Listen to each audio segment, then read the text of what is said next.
Good morning, citizens. I'm devoid. This is my dad, Rev Atheist. You really And, like the good morning, don't you? oh, geez, I guess I do. 2 weeks in a row. 2 weeks Uh, in a row.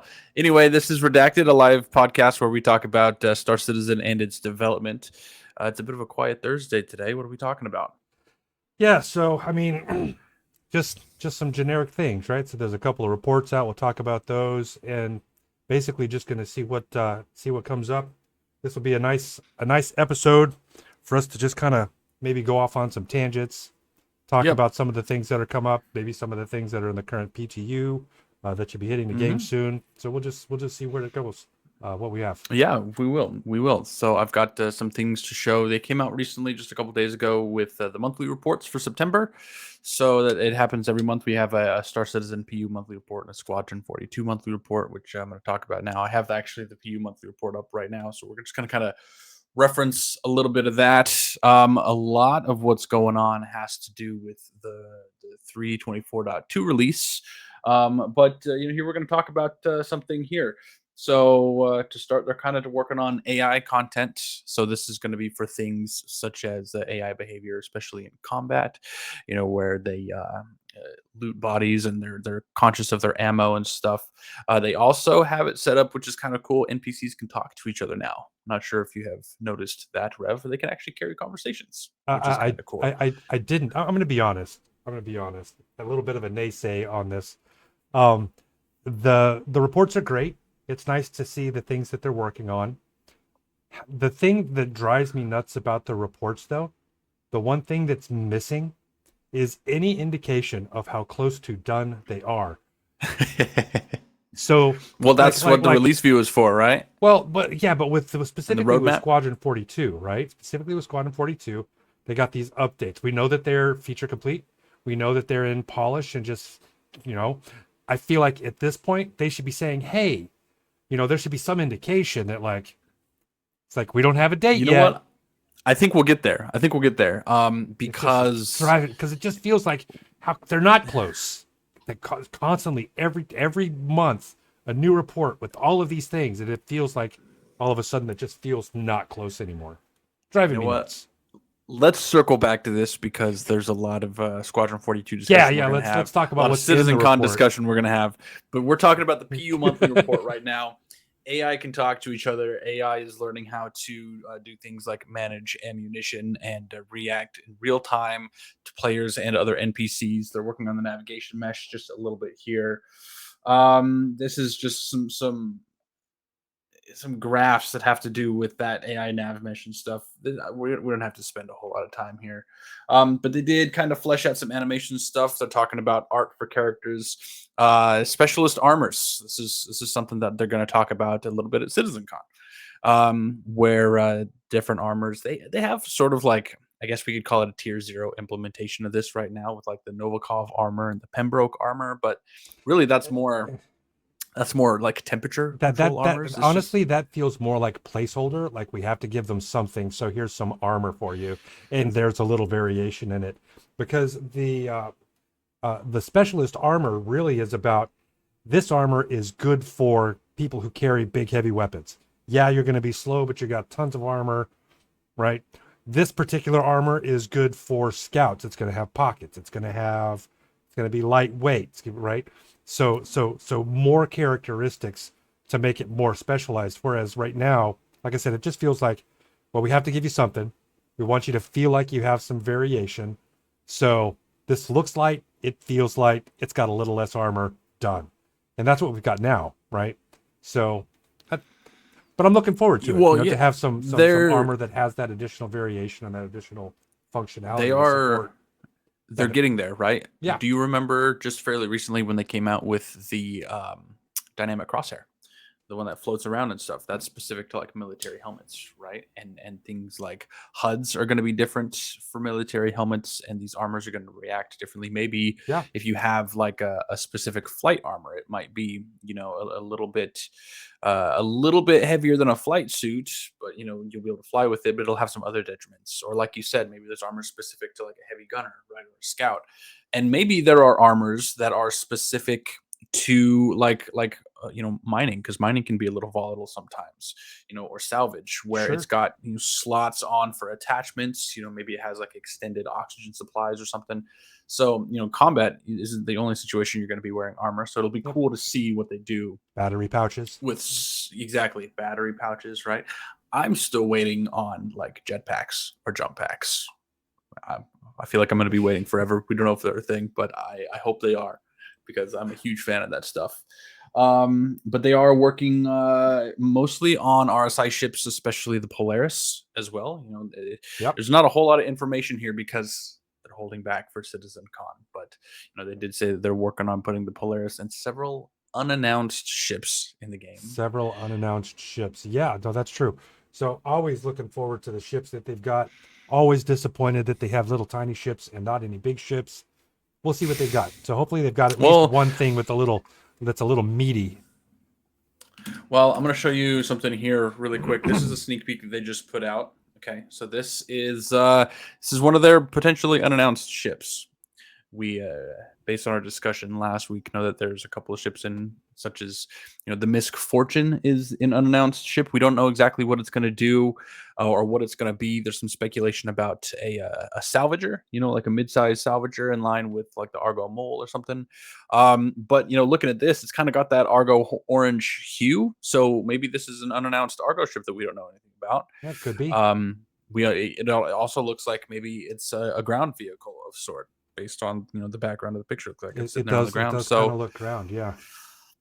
so unannounced ships. Who knows? We've got a couple coming in, including this. So that's kind of cool. But let me see. Moving on here, PU monthly reports. Here we go. So Q&A for the Argo Atlas, and then they're just talking about CitizenCon coming up.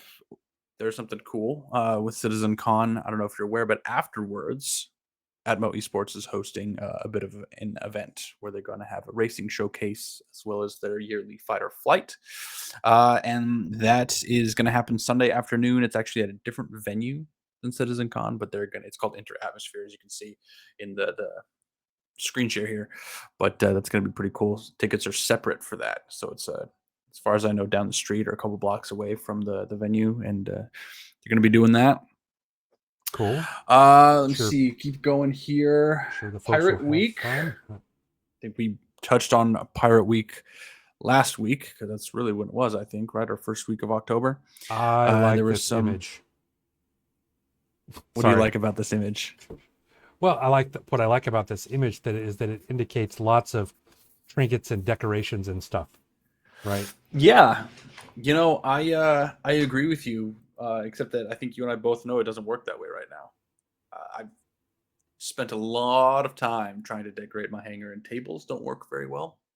Nope, You they can bounce get around. It's like tables put a from lamp on it, and they it's all do. boom, boom, boom, boom, boom, boom, boom. Yeah, It's like, exactly. oh, It you never get too stops. close to it, and it launches it It across the does. hangar. It Yeah, does. So what we're seeing here, as far as these decorations, we're a long ways away from that, but it's yeah, nice to look at. It's nice to look at. Anyway, core gameplay here, supporting the Argo Atlas, has a unique tractor beam behavior where actually they're changing how tractor beams work other than the Atlas too. So, now you're going to be able to, there's, instead of a switch firing mode button, you're just going to have a right click, left click. Right click is going to be the tractor beam like we normally use it. Right click is, or sorry, left click is for traversal. So if you're in like 0G, you just left click and that's going to pull you around. Whereas if you right click, it'll pull objects around. So a little bit of user friendly updates there. yeah. And then we That's know, good. I mean, it'll take a little getting used to, but it's nice that you don't have to actually change the mode.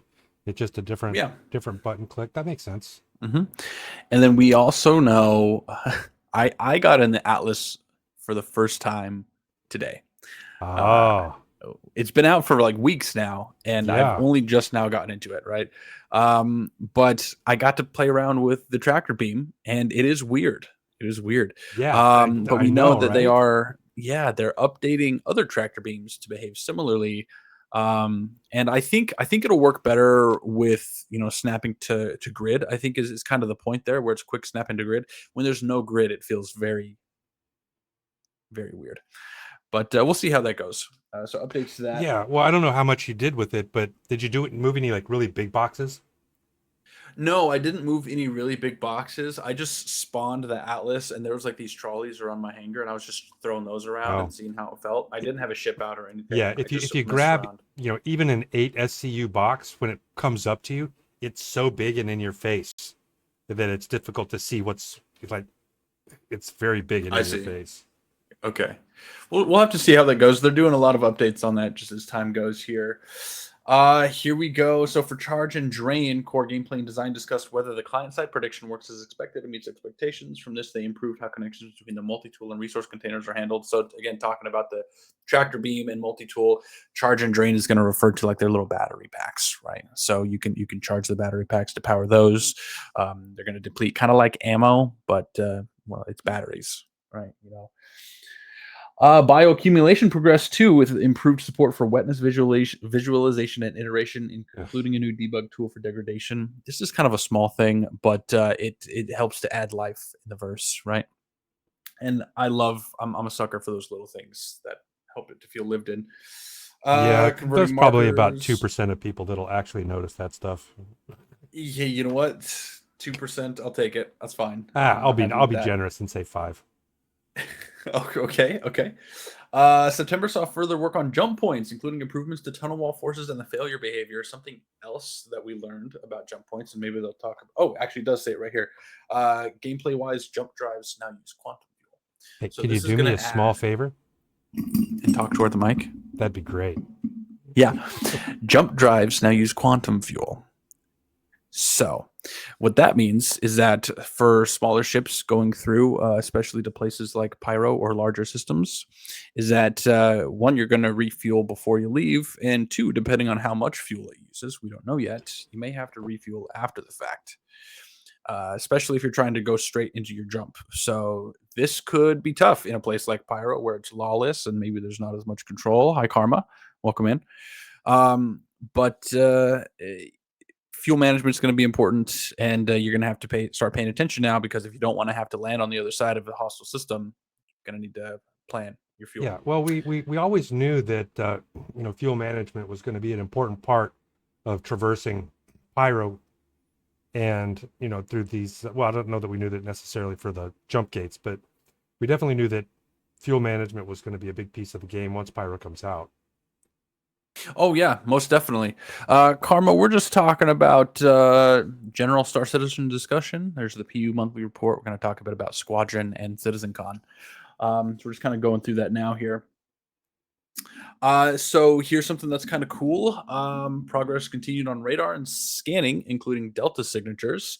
This includes a temporary AR marker that will show when detecting a delta signature. If contact is pinned or locked, the existing AR marker updates temporarily. So it sounds like as you scan, it's going to give you markers, kind of like what we have now, except now it's kind of Yeah. like that cloud, but it's going to be a little bit different. But with that in mind, radar jamming. It's kind of a cool feature that they're working on. Radar Jammer will now prevent scan waves while FPS radar and scanning went through various rounds of playtesting interviews to improve the overall experience. So I don't know exactly what this means, but it sounds like players will be able to jam radars, and this can be good for things like smuggling potentially, or maybe who knows, trying to sneak through jump points would be kind of cool. hmm Well, I mean, it says it's going to Uh, prevent the scan waves, so that's going to be that active ping, right? Right. Yes. Yes. Let me see. Team also implemented off alerts for weapons, coolers, radars, thruster, blah blah blah. It sounds like this is probably going to be with engineering, right? So it'll alert you if a system turns off. That's helpful. Maelstrom. They're working on Maelstrom support for triggering of particle effects, alongside adding support for cinematic sequences and marketing parts is critical. So when a critical part reaches zero integrity, the whole object will be disabled or destroyed. And then in the future, this will tie into the resource network. Yeah. What we have yet to see is how the repair and the resource network is going to work for things like engines and wings that get blown off. Are we going to be able to reattach those at all? Are we going to be able to salvage that? Is it just a situation where we have to get it towed back and fix at a station? We don't know yet. Maybe Mm, Maelstrom will give us a chance to see, because it'd be kind of cool if you get your wing blown off, you can weld it back on. yeah, I would have.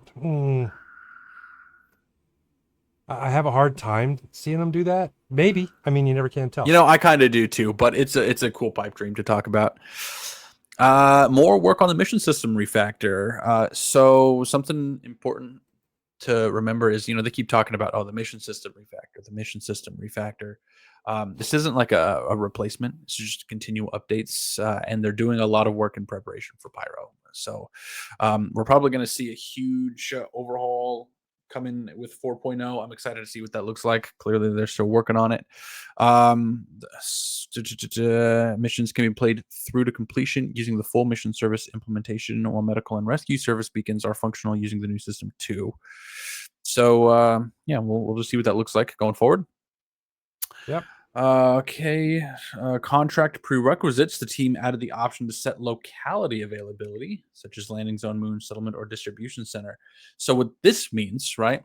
I'm sure you guys have experienced where you go to Crusader and you see some missions for Crusader space. You go to Hurston, you see missions for Hurston space. It looks like what this means is that they can set those prerequisites down to even more specific zones. So if you want specific missions for an area, you have to be in that area. So maybe they were talking about missions in stations in Pyro system, especially with like the contested zones and stuff.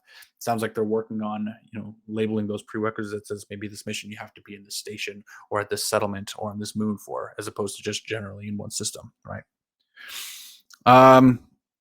Improving and fixing various issues for cargo gameplay, including hangar performance, crash recovery bugs, commodity trading, and sell orders. Hopefully, this means that soon places like Brio's Breaker Yard are going to be fixed.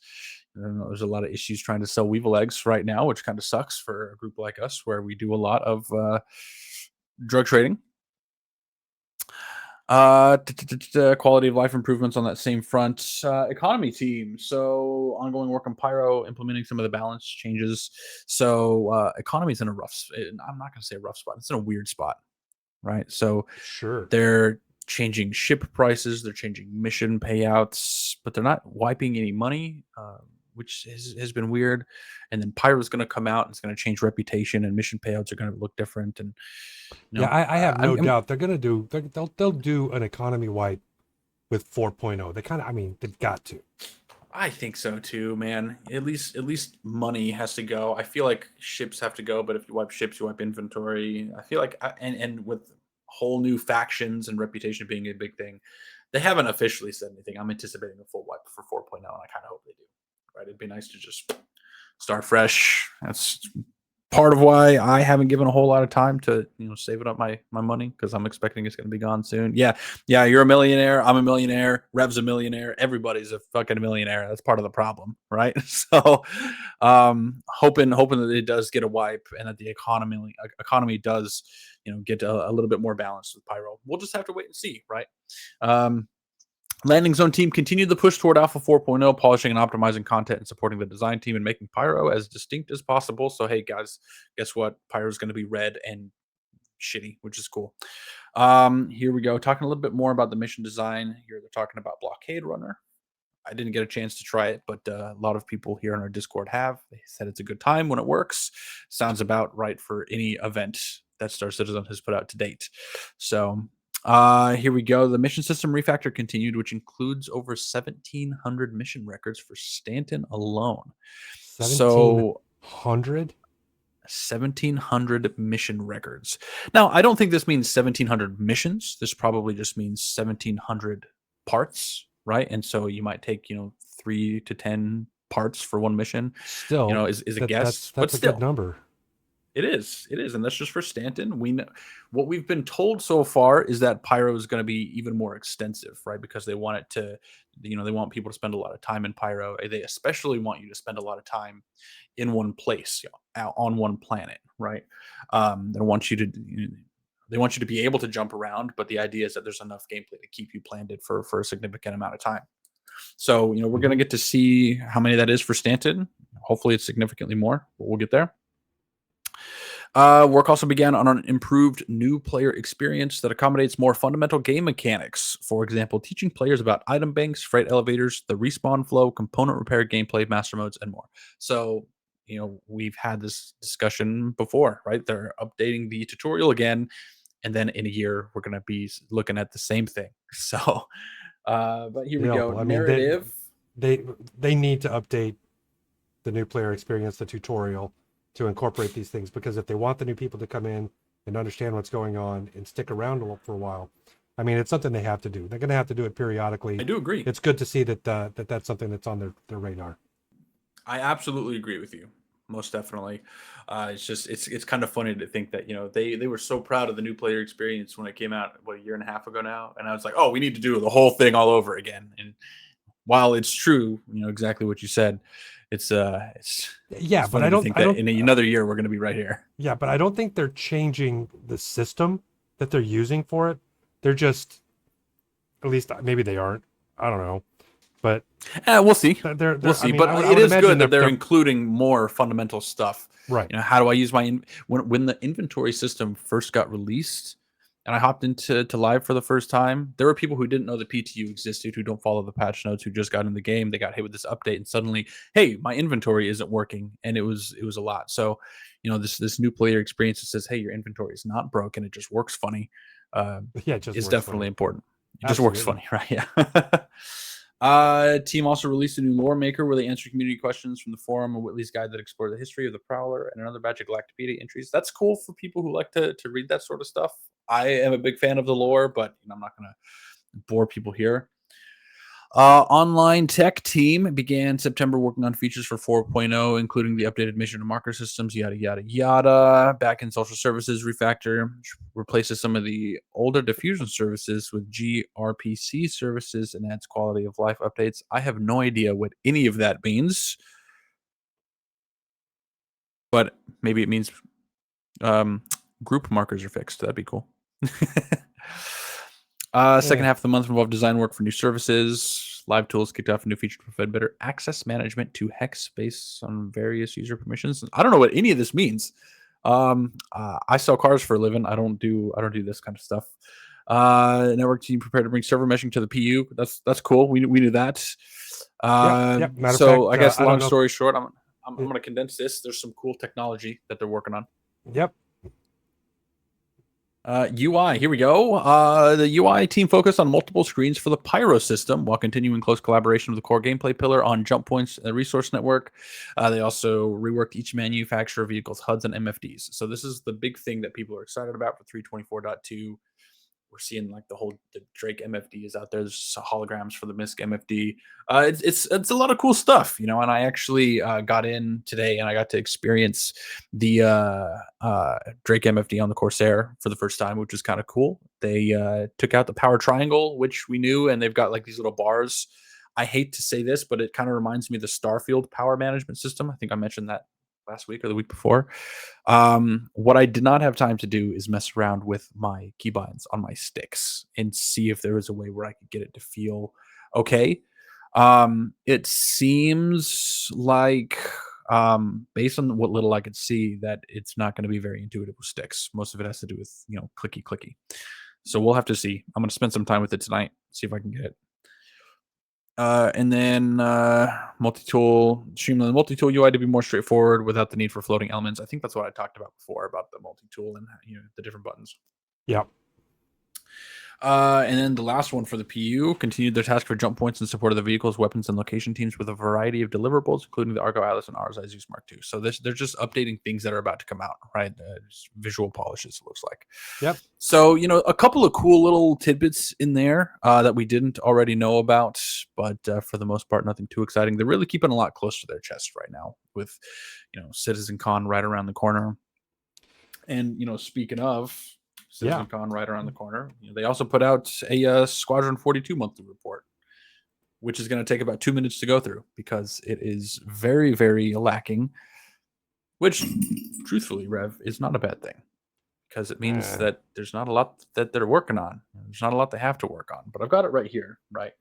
So this is it. AI tech. We were just talking about this. They're actually imported a lot of this to the PU already. So what I was talking about being able to react to NPCs and players in real time, checking their ammo and stuff. Right. This is a lot of what this is.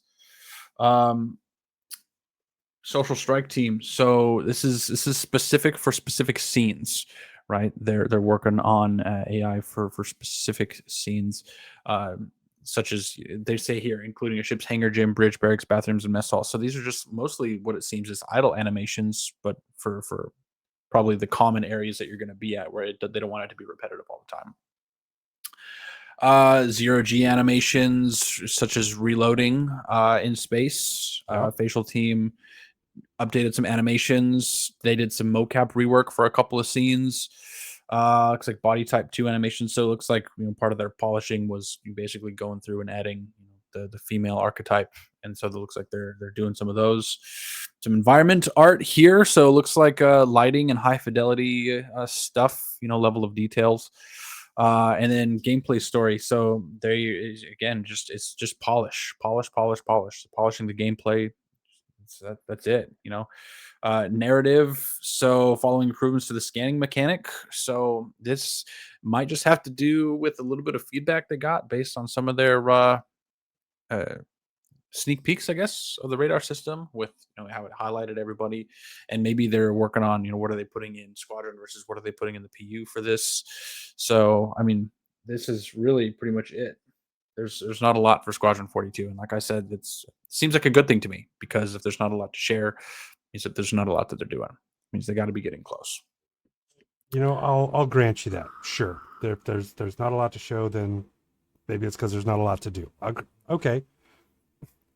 I mean, obviously, everybody's a little bit on edge. Even those people I think that aren't super interested in Squadron 42, I think they recognize that the release of Squadron 42 is a major milestone in the development overall of all of the systems and just getting Star Citizen in general ready to go, right?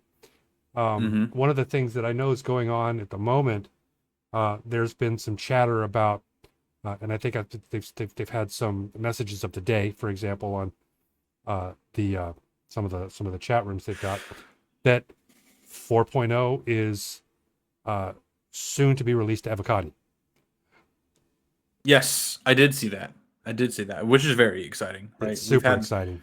We've had tech preview pyro playtests. Matter of fact, I think we've there had was server one today. meshing playtests. Yeah, well, there's a server meshing playtest, not a pyro playtest. But we Well, that's what I mean. have not had a 4.0 playtest.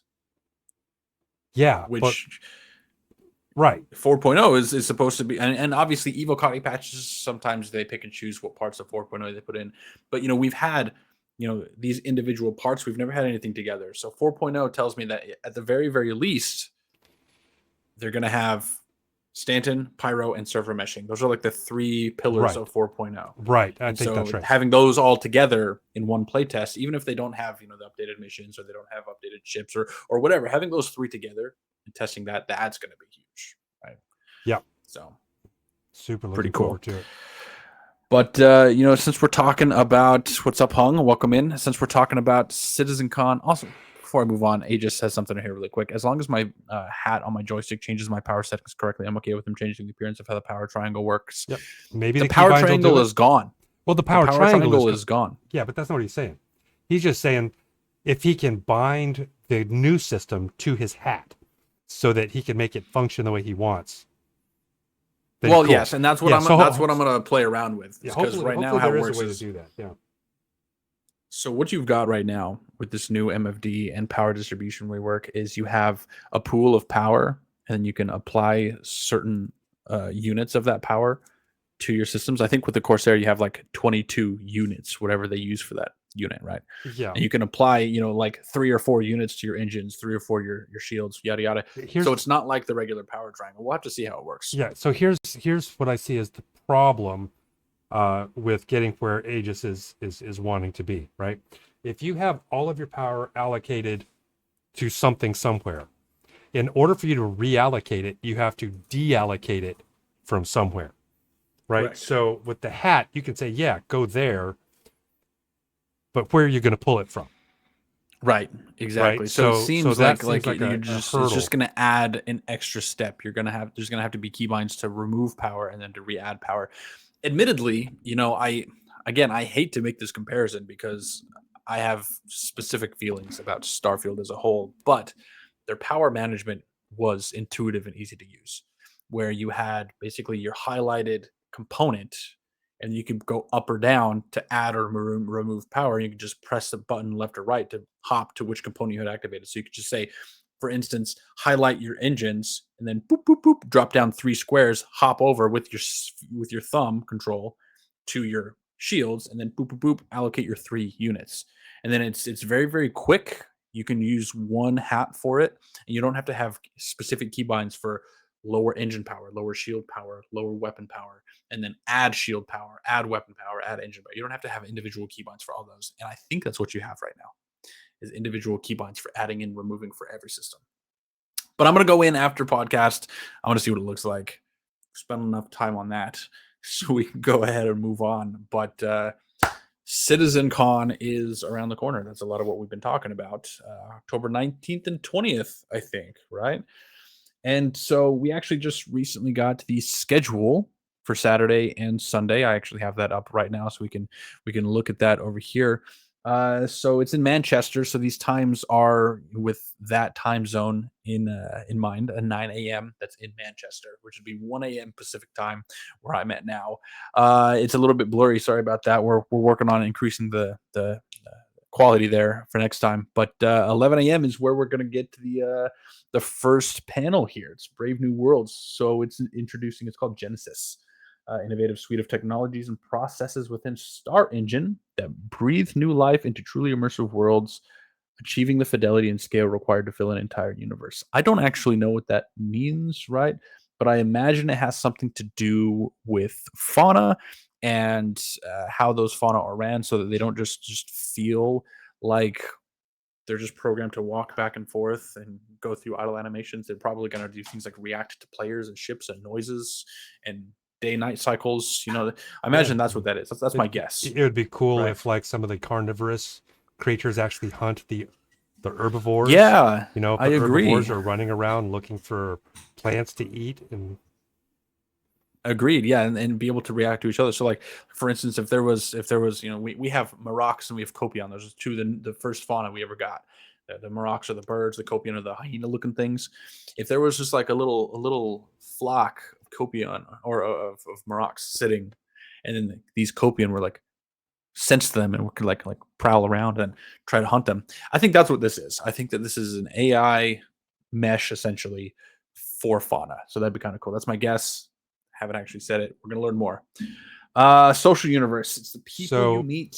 Saren, Oh, I hate to do this. I need to step away for just a moment. I'm going to leave you to talk to that's fine. everybody. That's fine. I'll be I've got back in just a stuff. moment. I've got stuff. Go do your thing. Okay. Next, social universe. Okay. It's the people you meet and the bonds you form that truly bring the verse life.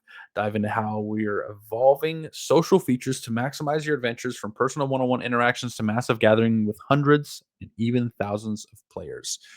So again, it's a little bit ambiguous here, but it sounds like they're doing a couple things.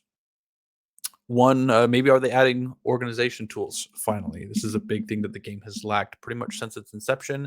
Is tools within the game to manage your organization, to manage players within your party, things like that. And now they're talking about hundreds, even thousands of players. Maybe they're implementing an updated comms system.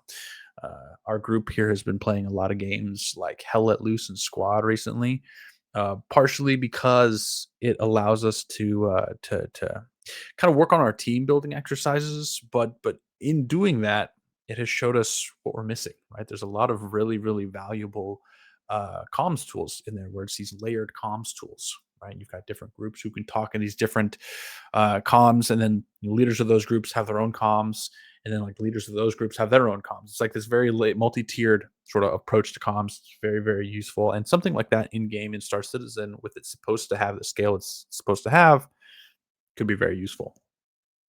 And then there's the cosplay competition. They have that every year. Some pretty cool stuff going on there if you're into that stuff. And then Dressed to Kill, from high fashion to dynamic function, discover starwear and exciting new character focused specializations that let you define your identity and take on the challenges ahead, including the return of a legendary friend from Citizen Con's past. So, we talked just a little bit earlier, just today, about specialist armors, and I think that this is going to be part of that. Last year at CitizenCon, they did demonstrate how we were going to have access to things like pouches and pockets on regular clothing, and how there's going to be like actual function to the clothes you wear and reasons to wear clothes instead of just running around in your armor all the time. Sounds like this is going to elaborate on that a little bit more, and show what that might look like. We talked about things like armors for salvage and mining. Maybe there's going to be specific medical clothing you can wear that have slots for specific medical tools or whatever, right? And then Saturday, 4:30, Beyond Pyro, to the fantastic reaches beyond Stanton and Pyro. Join us as we explore the exciting new frontiers of Star Citizen's persistent universe. Obviously, we knew Beyond Pyro was the theme, right? Pyro, Road to 4.0, that was last year's theme, and we knew that they were going to talk about Beyond Pyro. They're going to talk about 1.0, which is supposed to be Star Citizen's beta, right? That's supposed to be it. We have no ETA for it. That's fine. But that's what they're talking about. And something cool, they put out a little sneak peek last week. It was a constellation going through a jump point. And, that's not typically so exciting because we know that jump points are coming and Pyro is coming. But the cool thing about this sneak peek was that this constellation was not going through the Pyro Stanton jump point. We know the Pyro Stanton jump point has all these red clouds and all this, clash of blue and red. It's a huge thing. But this particular, hey, welcome back, Rev. Welcome back. This particular sneak peek was the constellation going through a jump point that was just pure blue, right? There was no red. So it's definitely not the Pyro jump point. So, we had a little bit of talk in our Discord. Is this Nyx? Is this maybe Magnus or Odin? We don't know. But Beyond 4.0 is they're gonna give some sneak peeks as to what's coming next. I think it's next. Rev, we were just talking about the panel here, and at 4:30 they're talking about Beyond Pyro, and so I was talking about that sneak peek we saw the other day about the Connie going through that. Oh, yep. Yeah, I remember seeing that, and I mean, I have my hopes for what it is, and it's obviously none of the things that it probably is. We'll see. I don't know if Phaedron is watching still, but he threw out that maybe it's Terra. I don't think it's Terra.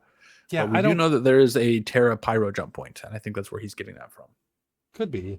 Yeah, I don't think so, but that's fine. My pipe dream, the one that I know that it's not, but I'm going to hold out hope anyway, is that it's transient jump points to procedurally generated space.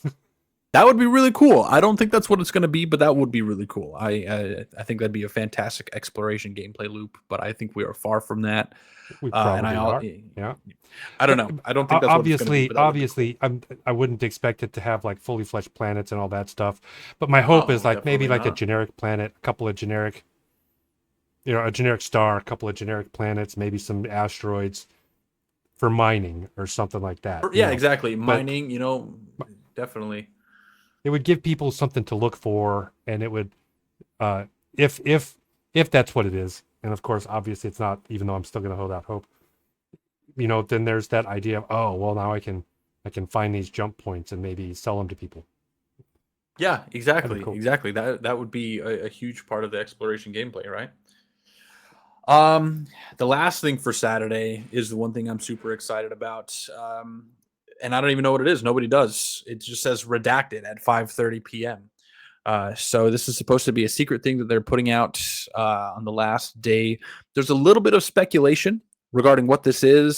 Some people think maybe it's a playtest for maybe the next system, right? I'm going to show something here. This is actually supposed to be a map of the venue, and people are saying, "Oh, it can't be a playtest because there's nowhere where they have computers set up," right? Now people are saying, "Oh, there's a gigantic fucking Hornet sitting right there in the main room. Maybe that's just a placeholder for a little computer lab right there where they've got some computers set up." Because I think we all know they're not going to have a full life-size Hornet in there. If they do, that'd be amazing, but probably not, right? So some people are thinking, maybe that's where they're putting the playtests, and maybe that's, they're going to show us some cool, maybe Nyx or maybe a brief squadron playtest, right? Would be kind of cool. I think they're going to have a Hornet. You think they're going to have a full-size Hornet? They did have the Dragonfly. Why the hell not, man? It's not like they can't afford it. Well, I mean, you're right. You're right. Tickets are ungodly expensive, so maybe they could. I do know that they also partner with one of those, goodness, what companies that they make the 3D printed, bits and bobs. They made the Dragonfly last year. Yeah, well, they've had the Dragonfly for a few years now, but I know that they they've like have. It was a updated gift it from and this stuff. company that makes the Star Citizen models that you can buy. It's like anyway. Beyond that, venue closes at 9 p.m. So this is going to go on. This is going to go on for 3.5 hours, whatever this is. So we'll see. And then after that, Sunday, I am very, very excited for Sunday. Crafting your home. Explore the fundamentals of crafting and base building, including how they combine to enable new opportunities for players and ultimately create the future of life amongst the stars. That's a 10 o'clock panel. We're going to get an hour on that, which is amazing. 11:15, captains of industry uncover the ships and ground vehicles that will serve as your primary tools for base building in the verse. Revisit a classic and more. So this crafting your home, it's not even going to talk about the vehicles that are involved, because we're going to get another 45 minutes just talking about ships and vehicles for this. It says revisit a classic. They're probably going to talk about the Pioneer, right? Because we know that that's a base building titan that's been around for a long time, that people are excited about, and maybe they have reworked art for it, which would be kind of cool, because we know that they've changed how base building works since they put out the Pioneer. Maybe they're getting it into Pipebox. Maybe, we don't know, but very, very excited for it nonetheless. And then at 12 o'clock, the stars, my destination, Star Citizen 1.0. We knew that this was coming, right? PvP, PvE, non-combat. What type of game is Star Citizen? If you want answers, join us as we outline a high-level overview of Star Citizen 1.0 and what our intentions are for our epic shared universe. This is kind of neat because this is the first time I think that they're actually going to get a little bit more in depth about Star Citizen 1.0 and what exactly it's going to look like. They talked last year about, what is beyond, our goal is 1.0. Here's a couple of things that's going Yeah, to look yeah, like, but they haven't and then we gone in got the depth, right? letter talking about the fact that they had several meetings to map out the path to 1.0. So Right, and what it looks like. this could very much be them saying, we understand our path well enough now. We understand the vision and the actual final goal. We're going to share it with you, and I'm certainly looking forward to that. Yeah, I'm very, very excited. It seems like Star Citizen up until this point has just been, let's the whole thing. I don't know if you remember back in the day when they were talking about like, iCache needs to come, right? And Quanta. We're well beyond that now, and it's getting to the point where that tech is here. The game that we've been waiting for is here, and now it's like, what next? What are the next steps? How do we get to, it's just cool to see, Yeah, right? Because we've hit all the, I'm not going to say all the milestones. We've hit the biggest milestones we've been waiting on for a decade. absolutely. We've definitely gotten over What those major next? hurdles. And now it's just a matter of, okay, great. So we've got server meshing, they're polishing that up, getting it ready for 4.0. Great. We needed that so that we could get the quantum system all like plugged into everything. So then, great. So let's plug that in.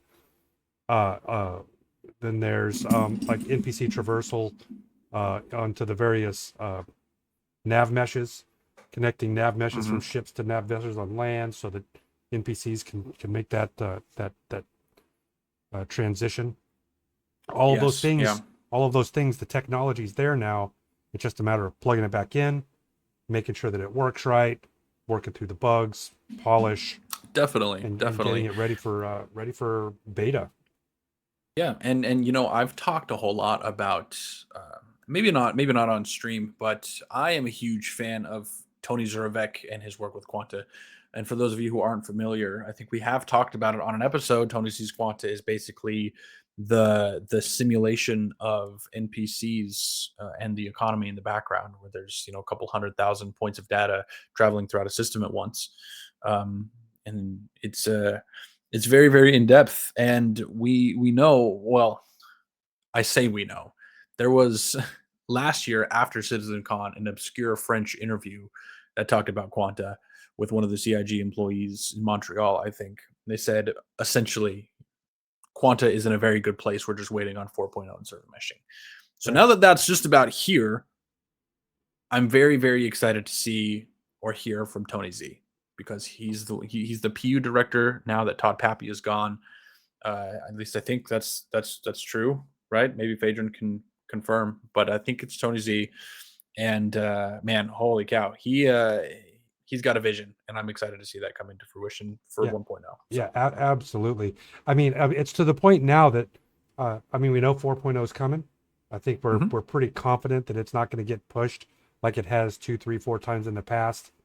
It's like we're there, There's nothing else. right? There's nothing else. Yeah. So now I'm starting to imagine, well, what could 4.1 look like? What about 4.2? What are they going to bring in those patches? And like, oh, well, we're talking. Yeah, that's probably weird. I don't think we're gonna get base building right away with 4.0. So that's probably gonna be like a 4.1 or 4.2.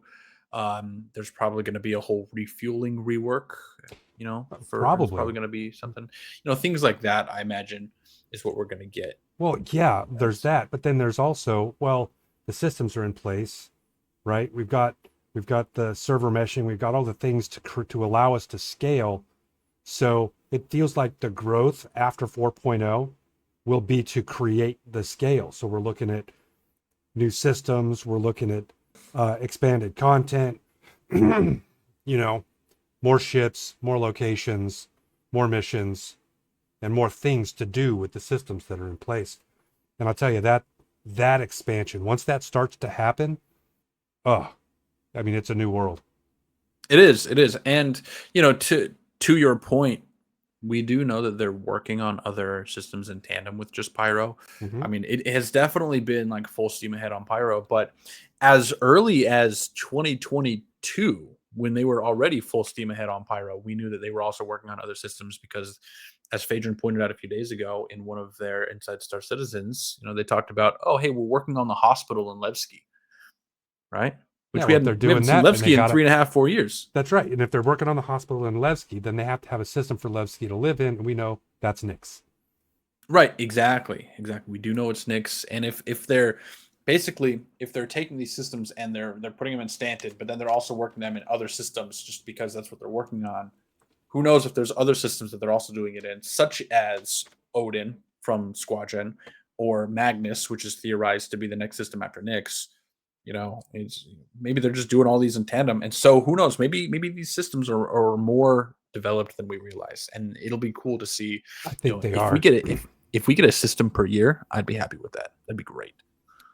I think that you are lowballing what they're capable of. You think so? I do. You think it's got to be more? I do. Oh my goodness. Yeah, because so what I mean, I don't remember what all the systems are, right? So they've got like all of these tools and systems that they've built in order to first procedurally generate a planet and then go in and clean it up and create all of the little landing zones and all of the little points of interest. And they can do that fairly quickly now, if we're being honest. Well, I mean, we're getting into old conversation now, but it's because a lot of what they do is procedurally generated now. A lot of what we waited on was them to build the tech in order to make these processes faster. Exactly my point, right? So I think especially when they get to the point where they're not really building lots of new systems, like when I say systems, I don't mean like star systems. I mean like technological systems, methods for things to function, right? Right. Where they're not putting tons and tons of effort into that, then those are resources, human resources, to be redirected into the creation of Magnus and Terra and these other places that everybody's waiting for. Yeah, absolutely. I don't know. We know that they've got over 100 systems planned. So I guess to your point, if they did put out one system per year, they would never hit that goal. So yeah, maybe you're right. I'm imagining quarterly releases. maybe But even then, that might be a little bit see. Ambitious. Maybe for the first couple of patches, one system, another one, maybe like one or two next year, and then as they get better at it and they refine their processes, maybe 3 or 4 a year. I could see that until eventually they're like, well, a lot of these systems don't really have any landing zones. A lot of them are pretty raw. There's not a lot of polish that has to happen with them other than just making sure we don't have weird borders and clipping issues and stuff. So just start pumping out some of those more raw systems. We could probably get a couple per patch once they get to those points. That would be kind of nice, you know. And you're exactly right. Not all of these systems have things going on. Sometimes they're just a mostly empty system that might have harsh radiation, but is good for mining. No landing zones, no nothing. Right. Exactly. Very little to polish in that case, you know. So I suppose you're right. I am interested. We're getting way off the beaten path now, but I am excited to see what they do with like the Vandal space and the Jian space and all these other things. Oh, that's right. Alien civilizations, right? They really haven't done anything yet to bring those alien races into the game. So that's another thing that I'm looking forward to in 4.0 and beyond. Is that going to be part of 1.0? Is implementing these alien races? We don't know. Well, I mean, they're going to have it into the alpha before they can start polishing it up and beta testing it for 1.0, right? So it's got to be, unless they're planning on doing a 5.0 version, it's going to be at some point in the 4.0 era.